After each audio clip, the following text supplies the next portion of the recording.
Ang dami mong na-touch na hearts because sa pag-share mo ng experiences mo, bilang breadwinner, yung sa papa mo, Yes po. tapos pumasok siya sa loob ng bahay. Can you share with us, ano yung napag-usapan ninyo tungkol doon? Actually po, sobrang unexpected talaga na ibato ko yung truth ko po talaga sa bahay. Kasi nung nag-audition pa lang po kami, alam po nila na may problem, pero hindi po nila alam yung reason, yung bubog ko po talaga, kumbaga.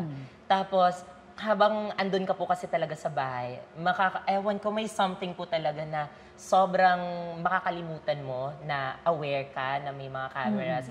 So, ayun po, habang andun po ako sa bahay, since reality show naman talaga to, nag-decide po talaga ako to speak my truth po at to be the voice po sa mga voiceless po na, kasi alam ko po na hindi lang po ako nag-iisa na naka-experience po na ganon.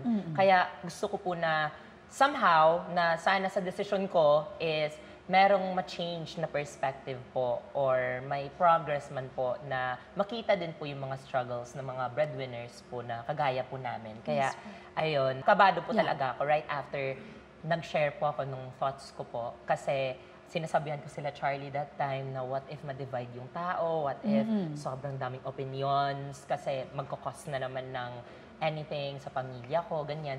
What if sobrang daming pagbabatikos?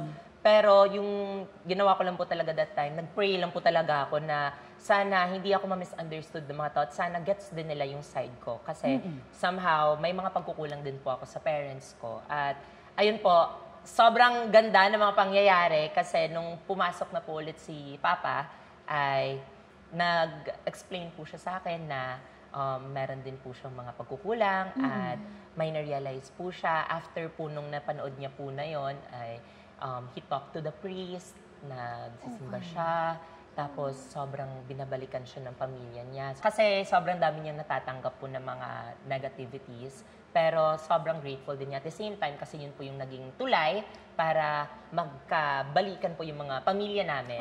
Kaya, ayun po, it's a blessing in disguise po for me kasi pumasok po ako ng hindi po okay yung pamilya po namin sa mga pamilya nila. Tapos, lumabas po ako na sobrang okay na po kaming lahat. At lumabas po ako na wala na po akong takot sa father ko, wala na po akong takot as a provider. At ngayon po, sobrang excited lang po talaga ako na maka-give back po sa kanila habang andyan pa po sila. Kasi alam ko naman na walang pamilyang perfect. At I'm so happy na nailabas ko po yung voice ko sa PBB. At nakita po talaga ng mga tao yung totoong storya po ng buhay po namin. So, nagkaroon ng healing, kumbaga? Yes po. May healing at reconciliation po, which is sobrang saya ko po at sobrang laking pasasalamat ko po talaga kay Kuya. Kasi feeling ko, ito na po yung ginawa ko as an open letter to my parents kasi hindi ko po talaga siya masabi ng harap-harapan.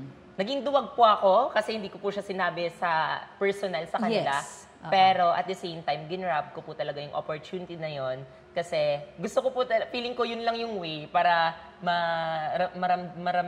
maramdaman nila ako at makita po nila talaga yung totoong feelings ko. Kaya at the same time is maging ano din po, maging voice din po at maging lesson din po sa mga manonood. So how are you now? Now Super that nakalabas ka na? Yes po, super okay.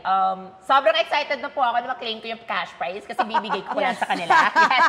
Kumbaga, this time, alam ko po na may mga inner child ako, pero may mga inner child din po kasi yung mga parents ko. Kaya, ayun po, gusto ko po na mag-give back sa kanila kasi yung pangarap ko, kung ano po yung naabot ko ngayon, alam ko na gusto din po nila maabot yon. At ngayon ako po yung nabigyan ng chance at share ko po yung blessings sa mga parents.